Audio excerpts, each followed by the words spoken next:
पानी की वजह से सारा पाकिस्तान जो थोड़ा बहुत रोशन है वो रोशन है। अगर यहाँ पर पानी ना हो तो जो बिजली हमें अब चंद घंटों के लिए मिलती है तो वो भी ना मिले। एशिया का सबसे बड़ा डैम इसको कहा जाता है।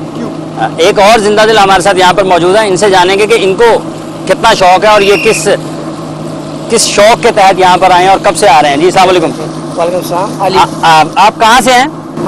बेसिकली ये ब्रिटिश ट्रेन है BBQ एक्सप्रेस। अच्छा। उसके मैं कंट्री हेड हूँ। अच्छा। Okay and right now we are coming from Lahore to participate in this event. अच्छा, आप कितने अरसे से कर रहे हैं और आपको इसका शौक किस तरह से हुआ? चूँकि आपने बाहरी ज़िंदगी गुजारी है ज़्यादा, आप जैसा कि बता रहे हैं, शौक किस तरह से हुआ? एक्चुअली अराउंड अबाउट 12 ईयर्स मैं दुबई रह के हूँ। अच्छा। सो ये चीज़ तो रूट्स में ही है। अच्छा। ठीक है, बोटिंग और ये सब तो रूट्स में ही है। यहाँ पर थोड़ा ही अर्सा हुआ है, सिर्फ 1 साल हुआ है। ठीक तो है। इंशाल्लाह आप आगे नेक्स्ट अब हमें कंटिन्यूसली देखते रहेंगे। एक और खिलाड़ी हमारे साथ यहाँ पर अपने वाटर स्कूटर पे हैं। इनसे जानेंगे कि ये कहाँ से हैं, पहुंच गए हैं यहाँ पे। क्या फ़र्क आपको लगता है जब आप चनाब में खेलते हैं और जब यहाँ पर आके आपको जो है इन खेलों में हिस्सा लेने का मौका मिलता है, जो प्रैक्टिस आपने अभी तक की है? वहाँ पे बस ये है कि वहाँ पे हमारे साथ कोई और ग्रुप्स नहीं है, हम अकेले ही हैं। हमारा ही एक ग्रुप है जो वहाँ पे गेम कर रहा होता है। बाकी लोगों को कुछ खास शौक नहीं है वाटर स्पोर्ट्स के हवाले से वहाँ पे। यहाँ पे ये है कि और लोग भी हैं। दूसरा ये है कि यहाँ पे पानी की गहराई भी ज़्यादा है। पैरासेलिंग और नी बोट के बारे में थोड़ा व्यूअर्स को बताइएगा कि ये किस तरह से खेली जाती हैं और इसके लिए क्या चीज़ ज़रूरी होती है? पैरासेलिंग होती है, हम लोग वाटर स्कूटर के पीछे पैराशूट रस्सा एक लंबा होता है वो बांधते हैं और वो वाटर स्कूटर के साथ वो बंदा फ्लाई करता है, ऊपर उड़ता है, पैराशूट के साथ फ्लाइंग करता है। और नी बोर्ड होता है कि एक बोर्ड है जिसके ऊपर हम बैठते हैं और वाटर स्कूटर के दरमियान रस्सी को पकड़ते हैं और वो वाटर स्कूटर के पीछे पानी के ऊपर हम लोग स्की करते हैं। जो क्लब का नाम है उसमें रेस्क्यू का भी लफ्ज़ शामिल किया गया है, उसकी क्या खास वजह है? जी, हम लोग वहाँ पे दरियाए चनाब पे गेम के साथ साथ रेस्क्यू वर्किंग भी करते हैं। अच्छा। वहाँ पे बड़ा खूबसूरत व्यू है, पहाड़ियाँ हैं ग्रेनाइट की, 130 साल पुराना पुल है, बड़ा खूबसूरत नज़ारा है। तो लोग बड़ी दूर दूर से पिकनिक मनाने के लिए वहाँ पे दरियाए चनाब पे आते हैं चिन्योट में।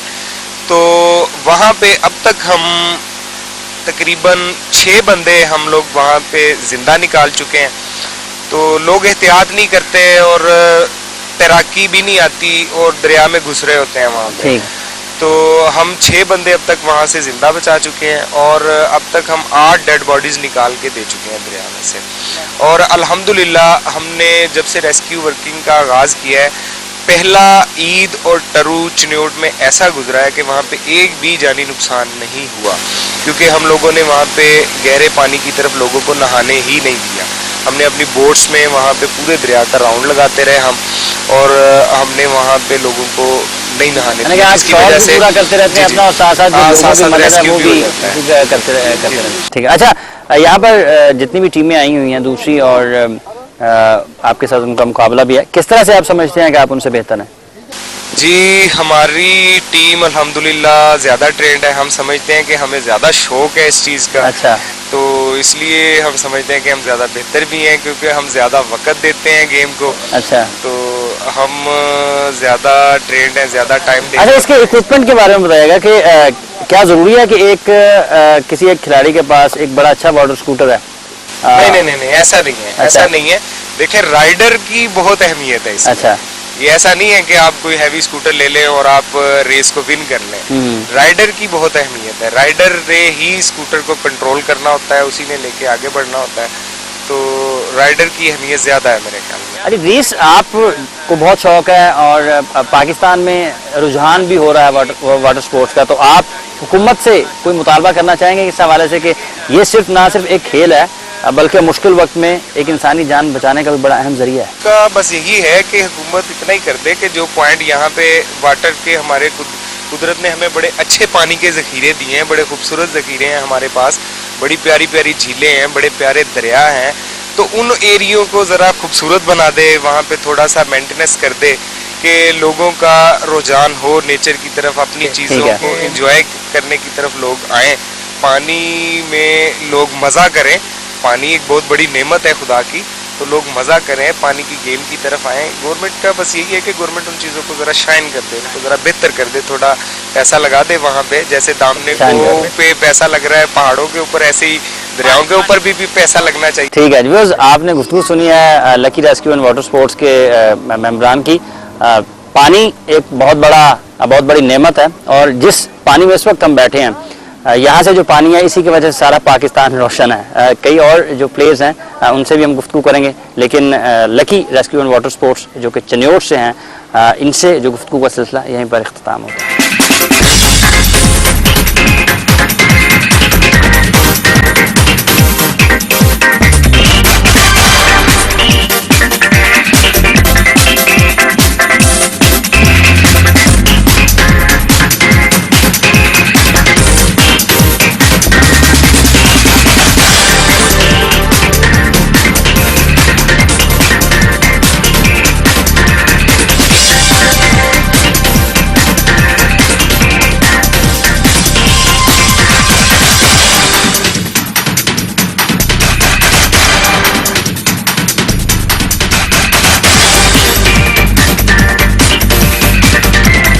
جان بچانے کے لیے ہی ہوں, لیکن وہ اجازت نہیں دیتے کہ ان کی جو خواتین ہیں ان تک کوئی غیر مرد یا کوئی دوسرا ان کو جا کے بچانے کی بھی کوشش کرے. جی ہاں بالکل ایسا ہی ہے کہ کئی دفعہ ہمارے ساتھ ایسا ہوا ہے کہ وہ نہیں کرنے دیتے ہیں پروٹیکٹ, کیونکہ میلز کی وجہ سے جو ہے ہمارے یہاں تھوڑا سا ہے اس طرح کا پرابلم.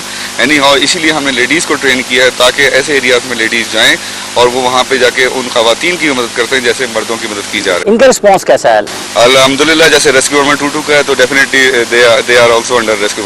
ان کا بھی وہی پیمانہ سیٹ کیا ہوا ہے, انشاءاللہ وہی رہے گا. آواز آپ نے گفتگو سنی ڈاکٹر علی کی جو کہ assistant director medical and water ہیں ریسکیو 1122 کے. اس وقت ہم یہاں پر منگلا جھیل کے درمیان میں ہیں, میرے آگے پیچھے دائیں بائیں ہر طرف پانی پانی نظر آ رہا ہے, اور اسی پانی کی وجہ سے جب سیلاب آتا ہے تو کئی قیمتی انسانی جانیں ضائع ہوتی ہیں, بہت سا مالی نقصان جو ہے اس کا بھی ملک کو سامنا کرنا پڑتا ہے, ملکی معیشت پر اس کا بہت برا اثر پڑتا ہے. گزشتہ سال جو سیلاب آیا تھا اس نے بڑے پیمانے پر تباہی مچائی تھی پاکستان میں, بالخصوص پنجاب, جنوبی پنجاب کا جو علاقہ تھا وہاں پر بہت بڑے پیمانے پر تباہی ہوئی.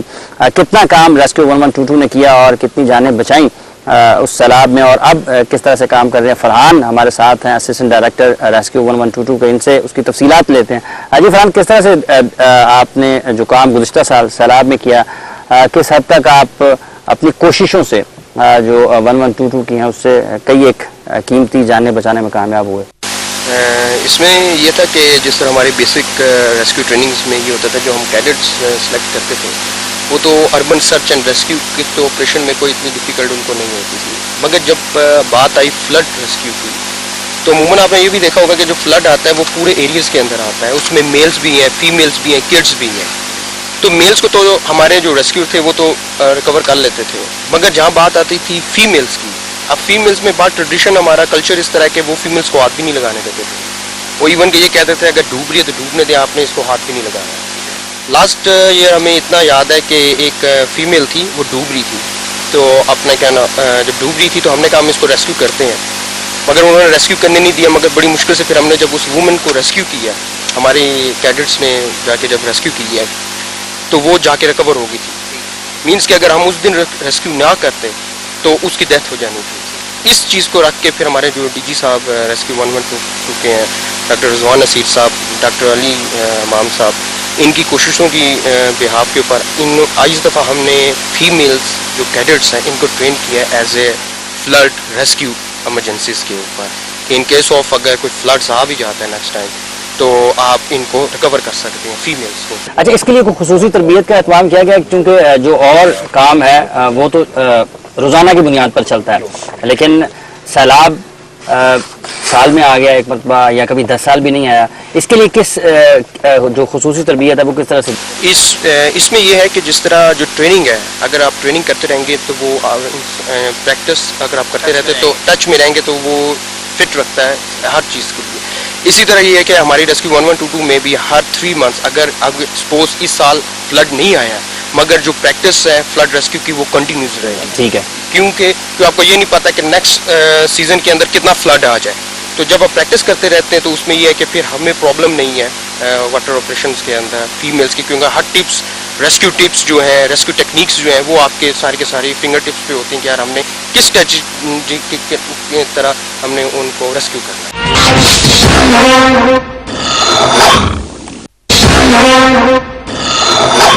इस वक्त हमारे साथ हैं लाहौर मरीना बोट क्लब के जो चेयरमैन और इस all Pakistan water sports tournament के जो इवेंट के ऑर्गेनाइज़र हैं हुमायूं अख्तर साहब। इनसे जानते हैं कि वाटर स्पोर्ट्स का जो शौक़ है इनको किस तरह से हुआ है और इसको हुकूमती सतह पर अगर ये चाहते हैं कि इसकी पजीराई की जाए और हुकूमत इसको इससे ज़्यादा बेहतर तरीके से सपोर्ट करे तो किस तरह से करे। जी हुमायूं साहब। सैलाब के दौरान तकरीबन 80% जो विक्टिम होते हैं, फ्लड विक्टिम्स, वो लेडीज़ और बच्चे होते हैं। ठीक। तो इसमें हमने ये फील किया कि क्योंकि औरतों की तादाद बहुत ज़्यादा होती है और जो लहरों की वजह से औरतों के कई कपड़े फटे होते हैं, उतरे होते हैं, तो इसमें हम समझते हैं कि लेडीज़ को भी ट्रेनिंग देना एक ज़रूरी पहलू है और फ्लड सीज़न में लेडीज़ को भी साथ जाना चाहिए एज ए नर्स, जैसे हॉस्पिटल में लेडीज़ नर्स होती हैं।